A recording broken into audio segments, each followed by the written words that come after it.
Hello, everyone. Welcome, welcome here to the Leon LeGray podcast. Today, we've got some news on the semiconductors, and I know that for some of you that are looking forward to um, building your own brand new computer, that right there, that wait will be for a good while.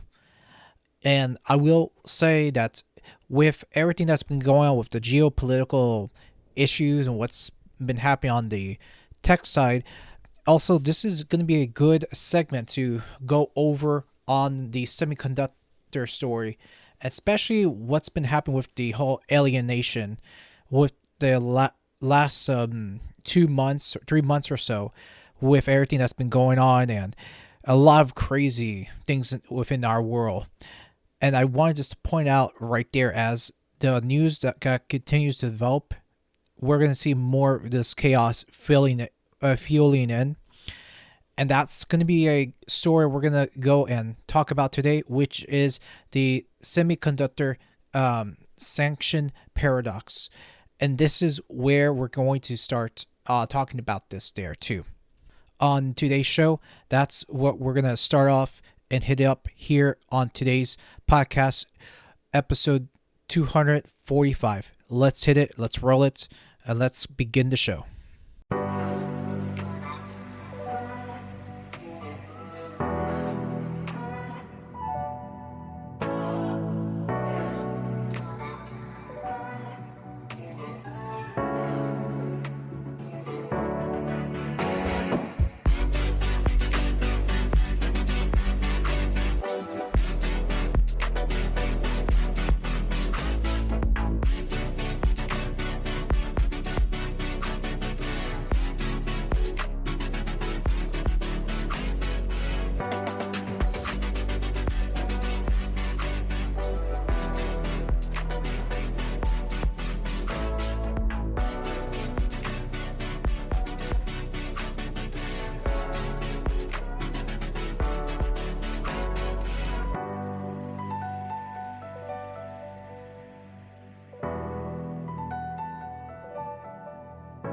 And then in our today's article, I wanted to go ahead and bring up the article that is written by William Preston Paul, and his title of his story, which is a semiconductor sanction paradox: how U.S. chip controls are fueling China's technological rise.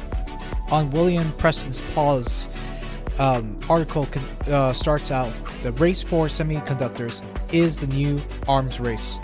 Whoever controls the most advanced chips control the future of artificial intelligence, economic growth, and national security. In 2022, the U.S. sought to freeze China out of this competition by imposing sweeping export controls on advanced processors and manufacturing equipment. But 2 years later, the very restrictions designed to hinder Beijing's may instead be accelerating China's progress. Why the U.S. turned to export controls? So this is where we're going to continue on. And here on this article continues: the U.S.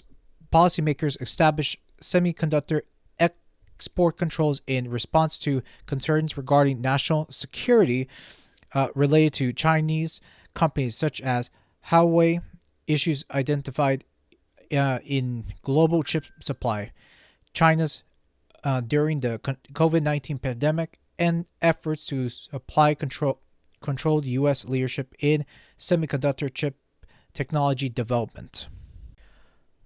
Huawei expanding role in 5G networks and U.S. resilience on China's technology rise, concerns about Chinese influence in critical infrastructure. The pandemic-era shortages underscored how dependent the U.S. economy had become on Taiwan Semiconductor Manufacturing Company, or known as TSMC, located just across Taiwan Strait from China. Both the U.S. and China understand that advanced chips will shape advanced weapons and high-performance computing, such as quantum. on October 2nd, 2022, which was for less I would say less than 5 years ago now, the U.S. Bureau of Industries and Securities (BIS) announced the most sweeping restrictions in decades. The rules target four areas: advanced AI manufacturing equipment, NVIDIA's flagship A100 and H100 graphics processing units, GPUs were banned to export to China, while U.S. companies such as Applied Materials, Lam Research, and KLA Corporation could no longer export their sophisticated tools to Chinese firms. GPU accelerated graphics rendering by complex mathematical calculations needed to visual output. The immediate afterwards of this BIS announcement was disruptive. Across platforms, the globe were delayed, causing costs to rise and leading industry firms to scramble and adapt. However, as matters progressed, it became relevant to loopholes, alternative approaches, and unforeseen outcomes could diminish the long-term efficacy of the strategy, loopholes, and workarounds. And so the author of this article continues here. Despite the sweeping scope, the U.S. controls put in place by BIS contain technological, legal, and enforced gaps.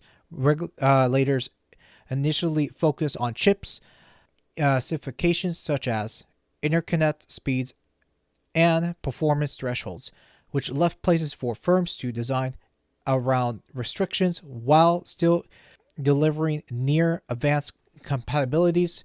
Legal maneuvering also arose. The BIS restrictions impacted some foreign companies stockpiled chips before the restrictions took effect, thus creating buffers of supply so they could adapt more strategically. Other foreign companies structured deals narrowly within compliance, exploiting ambiguous in the restrictive language, while other companies benefited from unauthorized channels, which was particularly considering, for example, smuggling networks and third-party intermediaries facilitated the flow of restricted GPUs into China. Reports documented that NVIDIA A100 and H100 GPUs supposedly cut off by U.S. policy were still available for purchase on Chinese e-commerce platforms months after the ban. These gaps underscored the enduring challenges of technology denial in the globalized economy. Past attempts, from Cold War restrictions on supercomputers to sanctions on Russia, suggest that export controls can slow but rarely halt determined rivals.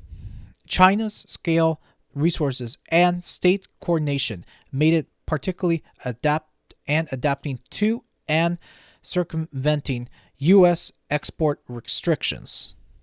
So what I've gone over right there, this is something that what the U.S. is doing with all the tariffs, and they push what they wanted to do is to control wants to do a lot of these export controls, which in terms they wanted to push out where, hey, if China is ripping us off, this is where they wanted to go out and say we want to put pressure on China, and this is where we are going about this. And so with the U.S. doing these calculations, they want to go over about how they want to control the supply. But then China was like, no. They first of all that did was basically progress China even more. And where I can see with everything's been happening with the supplies right there with China, they are not going to back out. And going forward right there, China's already has a counter move already, which they said that if they're going to do it to us, we're going to do something that the U.S. haven't thought about. And then this is where I think the United States already nipped their own button, because of this. And it's a really bad situation both ways. You look where it's going economically with the tech sector, and probably you'll find some good things on parts of the tech sector. A lot of it right there is just not good because China's counter move, they're just looking for self-sufficiency because they're like, we don't want to depend on the United States. And that just only shows that forget NVIDIA, forget Intel. No, we do not want any more of this tariff bullying or whatever they want to do to the United States. And first of all, China's response to this is we're making our own chips, and that's where I'm going to jump into the article and do the other article about this, because I think this is going to be very interesting, and what we're seeing with China's manufacturing on their fourth quarter profit on the next article. So continue on and ending the article here, which here it states, rather than crippling Chinese innovation, U.S. export controls seems to stimulate and motivate China's push for technological independence. The effect were across the globe multiple dimensions. Artificial intelligence adaptation. Chinese firms began building models optimized for locally available processors. DeepSeek, a rising AI company, released a large language model designed to run without NVIDIA's cutting-edge GPUs. While U.S. firms like OpenAI rely on frontier hardware, DeepSeek's work showed that software optimization could compensate for hardware constraints. Now that's a big difference compared with OpenAI. So because they don't rely on huge hardware like NVIDIA's cutting edge. So that's wild. Then breakthrough, and then the other column I want to go and read through is breakthrough in chip making. In 2023, Huawei released the Mate 60 Pro smartphone, powered by an advanced 7 nanometer chip manufactured domestically by Semiconductor Manufacturing International Corporation, or known as SMIC, which I'm going to get to that shortly about this company. The device shocked observers and caught the attention of U.S. officials who had assumed China was years away from producing such advanced chips at the scale. And then third one is talented investment. Recognize the need for human capital. China's Ministry of Education made semiconductors science a priority discipline within their education system. Peking University launched its School of Integrated Circuits to train engineers, addressing estimates that the country would need up to 600,000 specialists in semiconductor science. Universities across China expanded programs, signaling a long-term commitment to developing expertise. And third, manufacturing equipment development. Chinese companies also turned to building domestic fabrication tools. Shanghai what's that name? Oh, there we go. Shanghai Microelectronics Equipment, or SMEE, announced plans for its first 28 nanometer lithography machine by 2024, still far behind Dutch leaders' advanced semiconductor material lithography, which is or known as ASML in the Netherlands, but a notable step toward independence from foreign suppliers, such as big U.S. tech companies, which are trying to separate right at this point.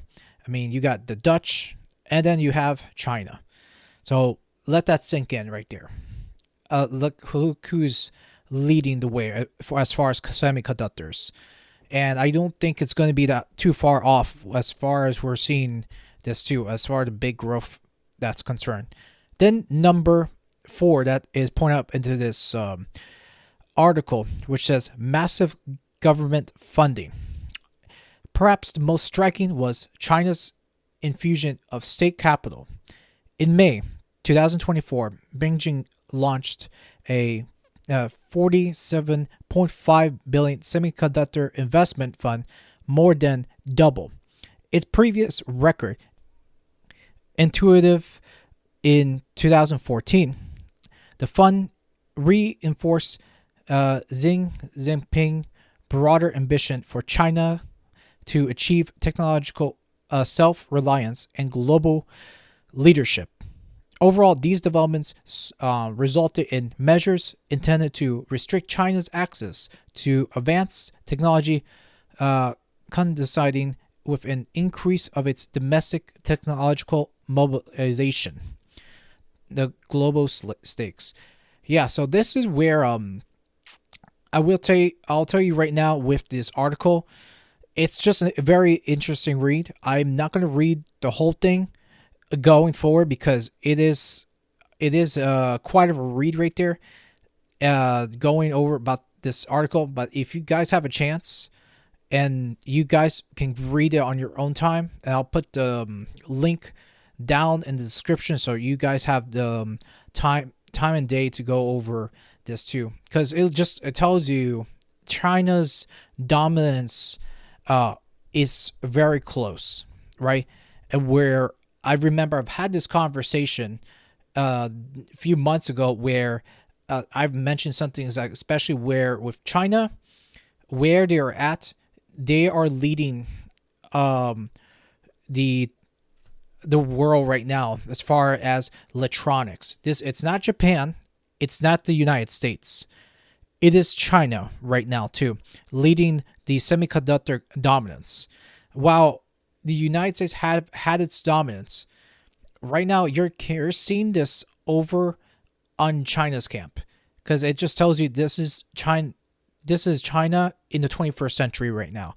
They're not some poor broke country that people think they're known for. No, they're quite an advanced country, and what they want to do is advance their interests. And this is a right step to the right direction, where the United States, not to go too political, how I find the United States is they're pulling this tug of war on China, and then also you got the leader of the so-called free world pointing blame on China this, China that. And while you can say all you want negatively about China, but this is where they're at with semiconductors too.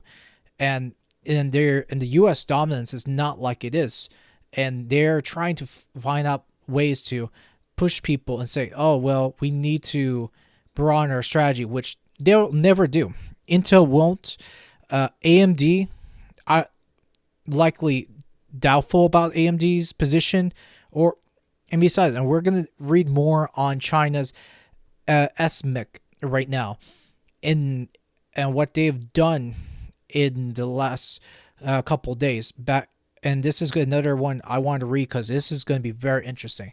Anyways, time for a quick water break. And if you guys enjoy what you've listened to, be sure to hit the subscribe button, follow button, or anywhere else too, because this next one, you want to stick around. And I'm back, everyone. Now we want to get into this article. This article is something I've discovered during another research of mine. And this one here is an article by Lu Ruki. Excuse me, I'm butchered the name. But anyways, so this person writes in the headlines, Uh, SMIC four-quarter profit jumps 23% as China's chip self-sufficiency push payoff. So that's the headline of this article, and which was written back February 11th. Okay, not too long ago too. During the time I've recorded this will be days past already. Which here it says China's drives to localize its semiconductor industrial chain helped Semiconductor Manufacturing International Corporation, which that's what SMIC stands for. So let me repeat that. Semiconductor Manufacturing International Corp post a 23% leap in profit in the fourth quarter last year from the year before. Even during the industry's usual season shortages in the memory market, executives say. SMIC rated a net profit of Chinese yuan 1.2 billion, which is an equal to of 173.6 million USD, which that's the valuation, or that's the kind of the translation of the net profit they've earned in the 3 months ended December 31st, 2025. Shanghai-based wafer foundry said yesterday revenue soared 12% to in Chinese yuan 17.8 billion yuan, which equals to 2.6 billion in US, with a gross profit margin of 17.4% under international financial reporting standards. SMIC revenue for the quarter climbed 13% year on year to USD 2.5 billion, and the gross profit margin stood at 19.2%, according to the filling. For the full year, China's push for the more self-sufficient semiconductor supply chain helped lift demand, driving revenue up 6% from a year earlier to 9.3 billion USD. SMIC said profitability also improved, and the firm's gross margin widened by 3% points to 21%, which is quite of a soar if you look at it this way. So quite of a soar there, guys. Looking ahead, SMIC said opportunities from the localization of the industry chain will exist alongside the challenges posed by the shortage of memory chips. Revenue for the first quarter is likely to remain flat with the previous quarter, and the gross profit margin should hold steadily at between 18% and 20% for the full year. SMIC said it expects sales growth to outperform the industry average, with capital expenditures roughly unchanged from last year. The global memory market has experienced a serious shortage since the second half of the last year as demand for AI infrastructure surges. In response, SMIC has shifted as much capacity as possible toward sought-after memory products and related logic chips.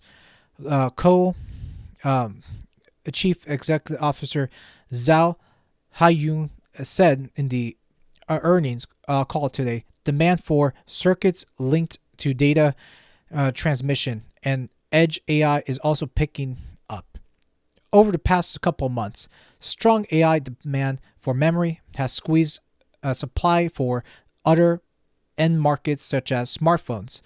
Zhao said while device makers can pass higher memory costs to consumers, this can dampen demand. As a result, foundries are seeing fewer low to mid-end orders, while orders tied to AI memory and other high-end products are still on the rise.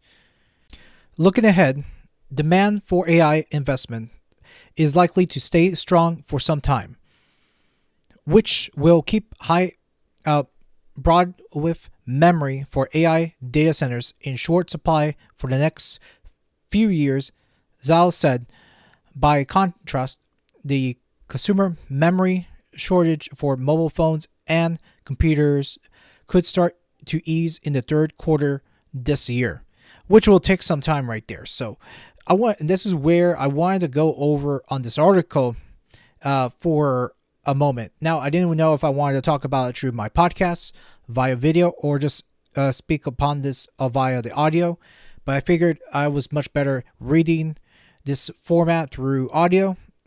Now, let's go ahead and look over about this article, and that's is where SMIC is going to be in this forefront. Now, will they go global?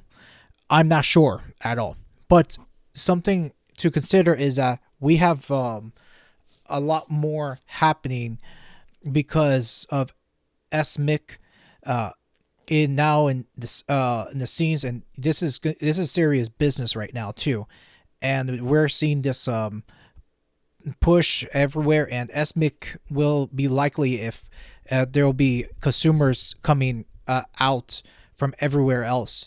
I mean, China's chip self-sufficiency model and whatever they're doing, this is great. And why I think this is going to be something that other people are going to keep their eyes peeled, their eyes open for SMIC because of the situation that they've put on China, and China's like, you know what, we're gonna turn our tables towards us, and that's where they are at right there. So that's just my comment on this, and thinking about it too, if what they're right towards the end, saying that the about the memory shortage for mobile and computers could ease it in the third quarter. This will be something that we may not have to go endure this. In fact, the smart thing for anyone right now is don't spend money on the RAMs. Wait till prices go down. As far as things go, I would say that would be the smartest move anyone can do. Instead of just spending that high price on RAM or storages right now. That's just something I would do as a consumer and not spend money. And thankfully, if you're able to wait till later on this year or the middle of this year, that'll be the best thing for you guys, or be you consumers doing it right at this point. Now, SMIC is something will be on my mind, and I think this is self-sufficiency is going to do China really well, because the way the U.S. is going about things, I think this is going to be a very smart move with China. Now, what is your take, guys? I will have both articles that I've read today, because this chip war is going to be a continuing factor this year, and something we're not going to see anything stopping. But on my take, we will see a lot more this back and forth pull, and I remember that, China, or not China, but U.S. wasn't as aggressive as China years ago, because I would figure that we would have a good relations between the two countries about the trading, but then now we're just bringing more fuel to the fire. And if this works out, I would say keep your eyes on SMIC, because for us builders, I wouldn't mind seeing like another alternative or a fourth player coming in. Anyways, I want to go ahead and put my close on this podcast. I hope you've enjoyed this listen. Leon Gray signing out. I hope you have a good rest of the day, and whatever you guys got going on your Tuesday. Enjoy, take care of yourselves, have a great one.